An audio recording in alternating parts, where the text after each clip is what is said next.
Okay, so for week 2 of summer anime, still early on in the season, but yeah, I'm learning more about like every story coming out. Some of them are like really good. I'm very interested. Some of them have some like slow burn setups. So yeah, a lot of like cool developments so far. Elusive Samurai started airing. So yeah, first episode pretty decent quality. There's some other stuff that like sticks out to me this season, like the Circus anime, the fighting game anime, the one with the Chainsmoker Cat. For all like the Villainess fantasy shows, the ones I've been liking are Victoria of Many Faces. I think the Inept Villainess anime is also like pretty cute. Other shows I've been liking, The World is Dancing is unique, and Goodbye Lara. So yeah, the Little Mermaid one. Ghost in the Shell continues. Some like interesting fan service we're having. So like cool hot moments with Motoko. Jaadugar, the story is also being set up pretty well, and also controversial as ever. Mushoku Tensei continues. So yeah, each episode, Rudy is having more isekai rewards. So I'll talk about some shows going on this week. I'll keep the video kind of quick since most of the anime is still like early game setup. So yeah, I mean, let's get started. The Elusive Samurai season 2, it is back. One episode out here. Tokiyuki, the cute boy, and then, you know, his squad of people that he saved, they're all trying to like work with him. It seems like really fun with them, just like hanging out, going on like so many like crazy adventures in the Edo period. Also, like a unique way to like kind of animate this show, because in the beginning there's like this Rakugo lady just like telling us the whole story here, like a kind of summary. So I like the live action there. And also at the end when they're showing Tokiyuji, I think like with his demon form, they also use maybe some live action CGI, some alien demon thing to kind of like make him look a bit scary and unsettling. It's like a fun, memorable way to like kind of introduce the new season. But over here, there's like two things that happen. First, Tokiyuki's kind of like homesick. So all of his squad mates see this. They want to make him happy. They want to serve him. So they're like, okay, what if we get his favorite food? He mentions it's sea bream. But the problem is like to bring it all the way from the river to here, the fish is going to go bad. It's going to spoil.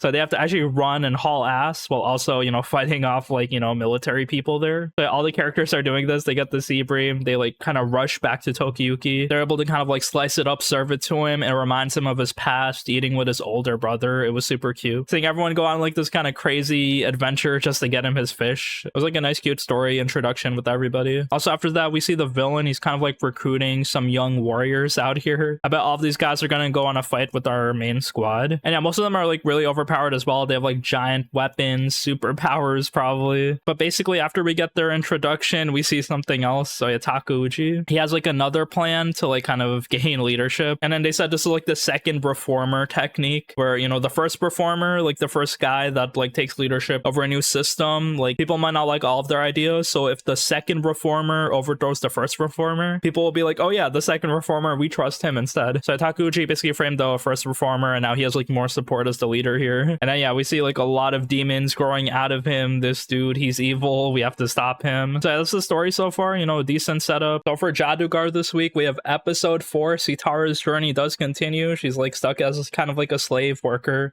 in the Mongolian encampment, but yeah, now she's like really close to her book because she's also helping like the prince's wife. So yeah, it's like a pretty high up position for her.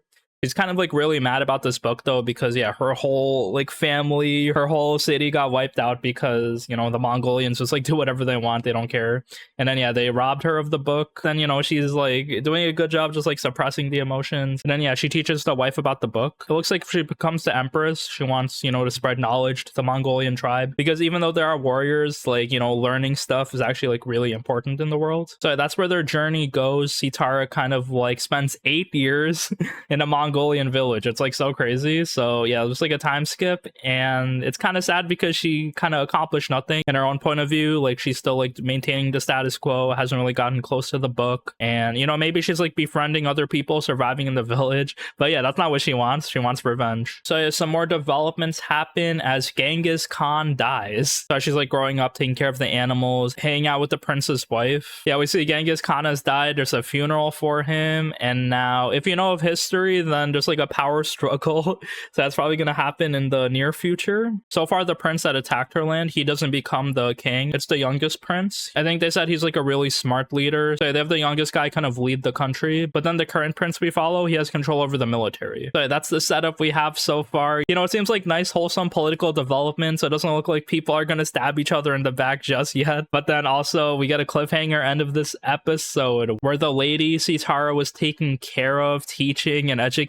she tells Sitara, I want you to be my spy. So I guess we'll see what's gonna happen. But yeah, so far it looks like, you know, family, power struggle. Things I'm looking forward to are like, you know, the pursuit of knowledge. Maybe see Tara getting closer to like any discovery, but also maybe her trying to get revenge on the Mongolians. Also, one kind of funny thing about the anime is that like all the characters, even these kind of like Mongolian warriors, they're kind of drawn very cute and short with like big heads. But that's just like a small observation, and you know, Jaadugar does continue. And also we have Sunflower Circus episode 3. Cute episode. It looks like we'll have like different characters' point of view, their backstories on like, you know, why they're on the Sunflower Circus, stuff that like, you know, went wrong in their lives or maybe struggles they had. So yeah, cute emotional developments happening with each character here. Here we see Shizuku. She's one of the trapeze girls in the Sunflower Circus, and then in her backstory she was actually part of the Sumeragi Circus, and then she was here with Svetlana, who's kind of like her girlfriend, so yeah, they're actually like a thing. But basically the issue comes here when Shizuka, she actually broke her shoulder because she kept trying harder, trying to put on like a really good show when other people are kind of warning her to like maybe take it easy, don't like, you know, surpass your limits. So she kind of like injured her rotator cuff one day, and then she also got kicked out of the circus by the girl who's like, I told you so. So it looks like her and Svetlana joined the Sunflower Circus, and you know, she's still doing trapeze here, but it looks like she's holding back the other girl. That's what she feels like. So yeah, Mizuka, who's like the main girl, and then Oka, who's the other trapeze girl, they're both kind of like on another level. So I guess Shizuku feels like she's like holding people back because of her injury. So this episode kind of features her putting her on the final stage, and then, you know, every performance in the circus is like life or death because yeah, other circuses are like competing against them, and yeah, they might go bankrupt if they don't put on a good show. So currently they have like a good venue in the school, they're doing shows there, but then they have to compete with the Sumeragi Circus again. But all of that's going on. So yeah, in order to put on a good show, the ringmaster, she tells Mizuka to kind of like organize the show to like make it successful. So yeah, Mizuka kind of like uses all her brain power. She's getting like paid a bonus to like, you know, successfully organize the show. Makes kind of like a lot of adjustments to the schedule and performances. Maybe other people have like a harder workload to like make a memorable show. So she's like kind of like crafting this. I kind of trust her judgment because she seems to be like overpowered in the circus industry. And also Shizuku, it looks like she's asking Mizuka to also give her an opportunity on the trapeze. The circus is starting. We see like every character with their performances. There's like the ribbon lady, there's a juggler, there's like a balance girl, there's the lolly ringmaster clown, and then finally they do the trapeze performance. It looks like it's doing well. They do a single somersault and a double somersault. Shizuku's able to grab Oka both times, but then her rotator cuff injury is also like kind of flaring up. So they have Mizuka do the final jump. They kind of change her while she's up on the rafters, and now she kind of takes over as well. So I guess it's like a good moment for her. She's able to like kind of showcase that she can still do it, but she still has her limits. Can't go all out. So yeah, that's where Mizuka offers her support in the circus, and you know, it's a good successful show, I guess. But besides that, you know, cute wholesome developments with everyone. It looks like each episode will have like maybe a performance, characters training, getting stronger, and also backstories with all of these other girls. Also for more Yuri, we have Young Ladies Don't Play Fighting Games. We have episode 2. So yeah, Aya and Shira Yuri, they're able to break out of the classroom as like the janitor almost catches them. But then we see Shira Yuri, her ribbon got left behind. So this is a first year ribbon. I was assuming when like the higher ups discovered it, they might just like ask everyone to like kind of reveal their uniform,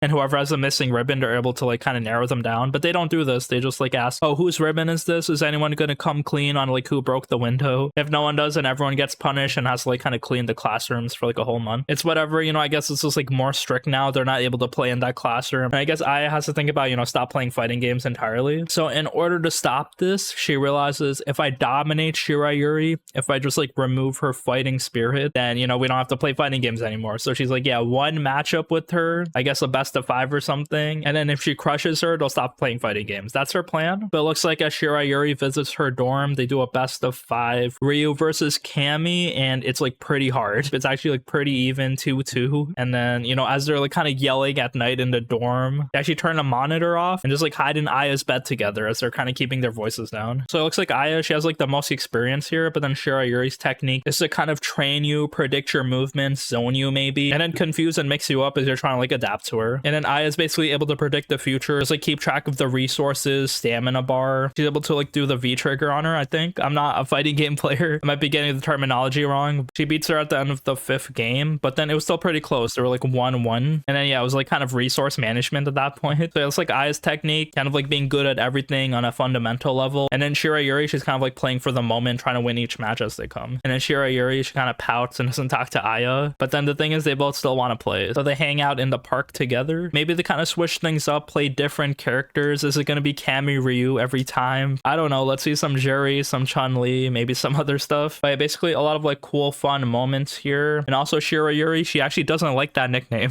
She tells us to call her by her real name, Mio. We also have the Ghost in the Shell episode 2. So a cute episode, some story developments. They're kind of like introducing the arc with the puppet master. But yeah, before that, something more spicy happens. We see Motoko in this VR beach vacation simulation, just like having fun with these two other girls, them just like oiling her up, kissing her. It was just like a crazy unexpected thing. Like I didn't know how much fan service the series had like this, but yeah, apparently there's like a lot of it. They're like fun slice of life moments with Motoko. But it looks like her vacation got interrupted because one of the guys on our team, they need her help because yeah, they're tracking down this new villain. It looks like there's some smugglers with like this dangerous AI type of virus. So we see the characters kind of in the city tracking it down. There's some fights out here with the robots, vehicle chases, guns. And yeah, you know, story does continue. A lot of like cool, cute, funny moments with good story development. So yeah, we'll see what's gonna happen as we're kind of like, you know, chasing after this AI virus, and you know, some hot bikini moments with Motoko. We also have Draw This Then Die episode 3. You know, cute developments for our manga club. So Yasumi, she's, you know, starts the club. They have some issues though. First they have to get a room. All the rooms are booked up, and also they need a third member. Their teacher just like giving them a hard time. And Yasumi's friend, the blonde tan girl Sachi, like she's just so lazy.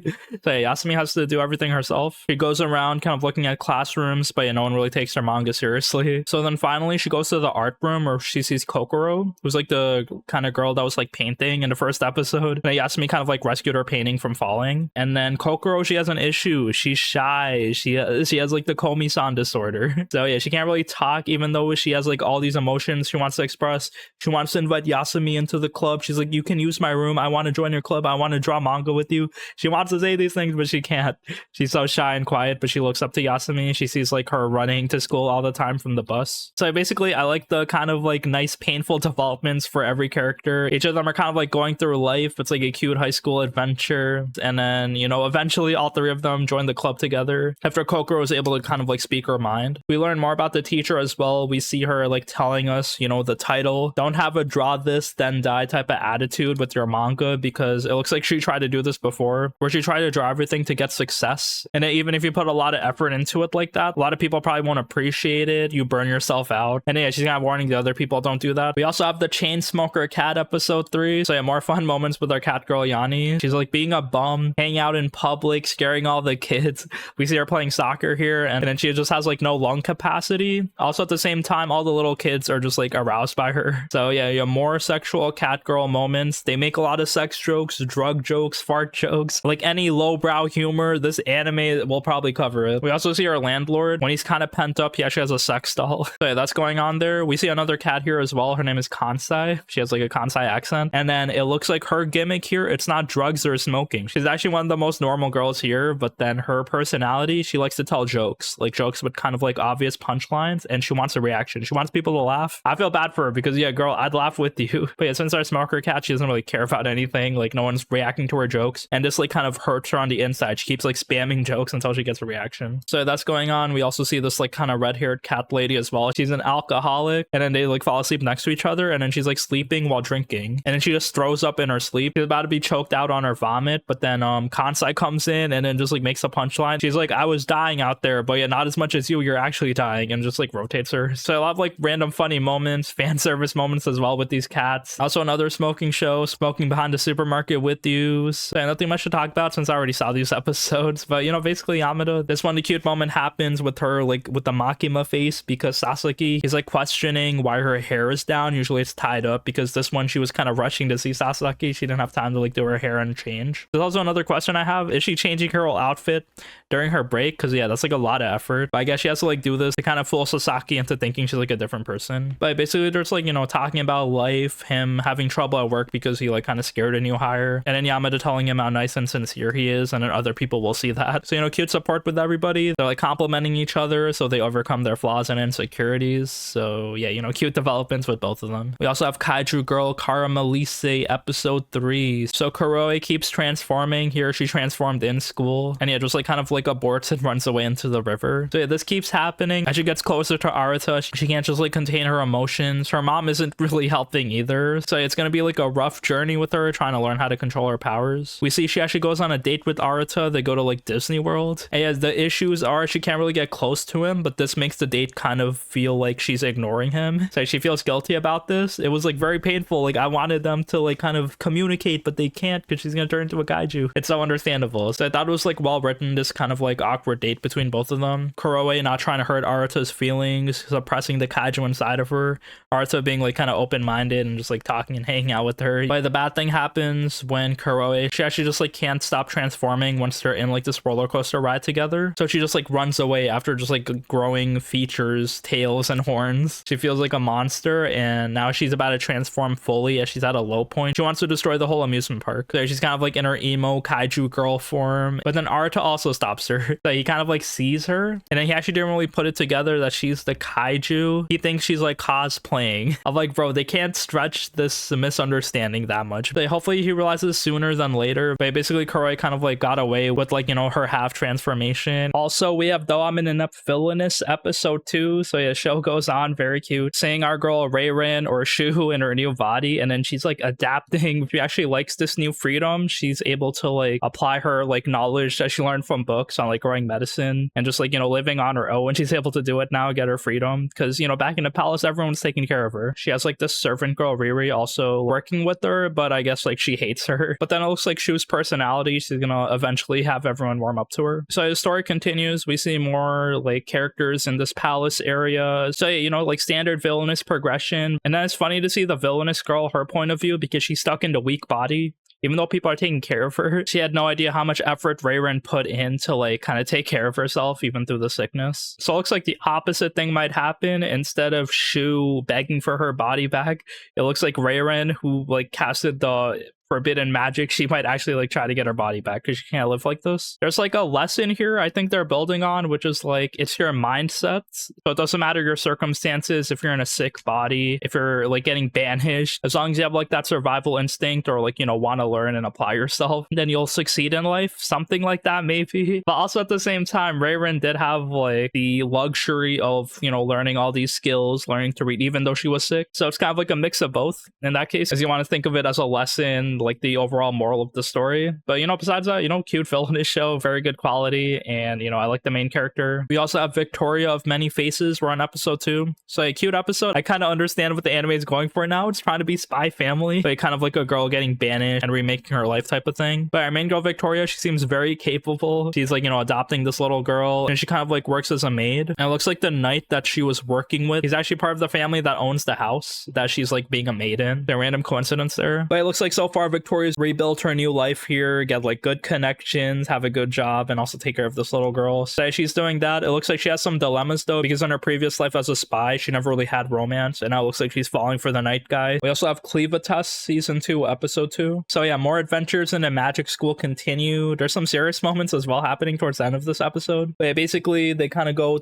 to magic training. Then Alicia, she's not really good at magic, neither is Klein. So yeah, that was funny. And then they also kind of scare the magic teacher because she's one of the villains that was attacking them in the previous season, so now she's just like scared for her life here. So that's going on. We see the prince of the other country. He has a spy here as well that's like kind of looking over the school. And then besides that, we see in their magic classroom one of the kids, he's kind of like inept at magic as well. He's kind of sad that he's not strong enough, and then I think one of the priests turns him into a magic monster experiment here. So then one of the classmates, she has to kill him. So it's kind of like a sad moment there. We didn't really meet him for that long, so I didn't really feel too depressed. But yeah, he turned into like this giant bear monster, started attacking Alicia. And then the other girl in her class, she kind of puts a spell on him that doesn't really kill him, but it stops him from going berserk, and then it'll just like erase his memory when he goes back to normal. So that's sad for him, but you know, it sets up like a new villain into school that's like doing experiments on kids. So I guess we'll see what's gonna happen next time. We also have I Want to Love You Till Your Dying Day. So yeah, cute yuri developments as these girls are fighting and learning magic. It's kind of dramatic. The story is like very surface level so far. So yeah, I'm not really expecting too much, much, but it might surprise me. There might be some like crazy developments as they explain more about this war and like the magic system that everyone's fighting with. But basically they do like this mock training battle, and the problem is there's like remnants of the previous battle here. So yeah, as everyone's kind of fighting, we see Mimi just like carrying everybody mostly, but then we see Shino, the main girl. She couldn't fight here, and then she gets ambushed by one of like the survivors from like the previous battle. Her arm gets cut off and blasted, and she passes out. So it looks like she's like dying in critical condition, but we know that, you know, magic, it can heal you if you kiss someone. So Mimi does like this strong kiss on Sheena, is able to heal her fully. Her arm just like grows back. So yeah, it looks like, you know, Mimi is that overpowered. She can do anything. She can save her roommate, and then, you know, more kissing between them. We also have The World is Dancing episode 3. So quickly, our main dude Oniyasha, he just like crashed out last episode as that other lady died. We kind of glossed over that, and now I guess things are back to normal. And then actually they have like this insane performance to give to the Shogun, I'm pretty sure. So yeah, this one they can't really mess up. It's that serious. So yeah, their dance group is like preparing for it, but then the leader, he gives Oniyasha the head position, which is like kind of unprecedented because he doesn't go to practice. He doesn't even dance. So it looks like he sees like the potential in him, his dad. We see like his friend kind of doesn't like it because Oniyasha doesn't really take things seriously. He's just like too absent-minded doing his own thing. So he kind of like just like punches him to go into like a fight. Bro, this dancing shit is serious. So Oniyasha, I guess he's like trying to learn how to dance, like discovering like what his own dance is, I guess, because he can see other people kind of learn from them. But then in his own, he can't really move freely like he wants to. And then he also sees people having sex doing like the sex dance, which is like this kind of like fertility ritual. So then he has like this funny line here, oh wow, sex is so cool. So the story keeps going on. I don't think the story is for everybody because it is kind of like a historical Japanese time period with this like kind of femboy. So yeah, it's not like too appealing so far. Like I think the animation is really good. I think the story has like a lot of like fun ideas with Oniyasha, and I like the dramatic serious moments sometimes. We also have Black Torch. We're on episode 3. So yeah, our main character Jiro, he has demon cat powers. So imagine if it's Sukuna, but it's like a cute little cat that it gives him like all these like Mononoke powers. And I was kind of just like recruited by the other guy to join the Mononoke fighting force. He has like a 3-man team with him, with the red-haired girl with the tight mini shorts, and then some other new guy. So yeah, you know, they're forming their team. Also, yeah, before that, there's like a serious fight that happens where he's kind of like being transported into like a truck, and then like another Mononoke user is like fighting them, and then just like cuts and eats the truck drivers. And that was like pretty brutal for this like random fight here. It's using like the same familiar shonen concepts we're used to. It's not like a bad thing.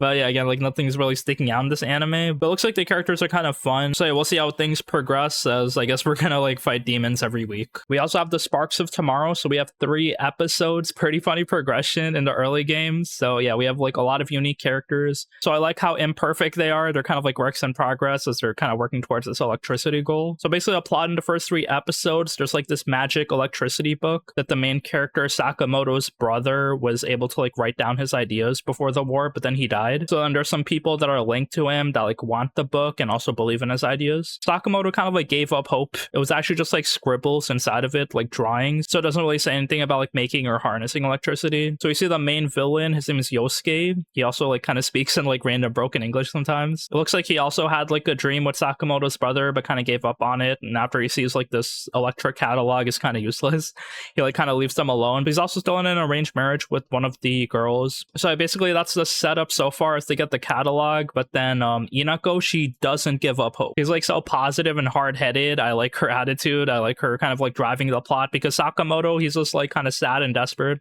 He also doesn't really believe in his brother. I guess he just like has trust issues, anxiety, self-confidence. He's kind of moping, but then they realize with help of Inako's friends, the brother had a secret code in it.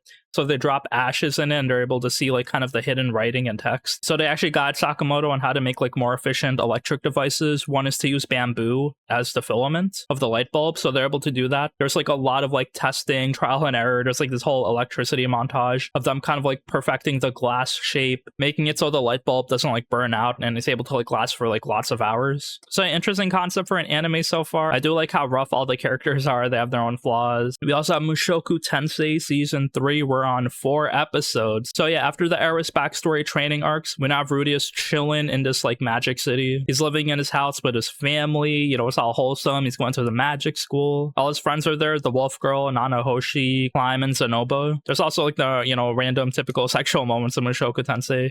Rudeus living with his 2 wives. They're not really warriors anymore, they're kind of housewives. They're devoted to Rudeus, which is annoying, but you know, he's living his best life. This is isekai, of course he's going to be the main character. But there's like a lot of complaints I've been seeing, you know, people hating how they wrote Aisha, the little sister. And after that, in the 4th episode, you know, stuff is happening. I think the main thing, they got the Hydra skills.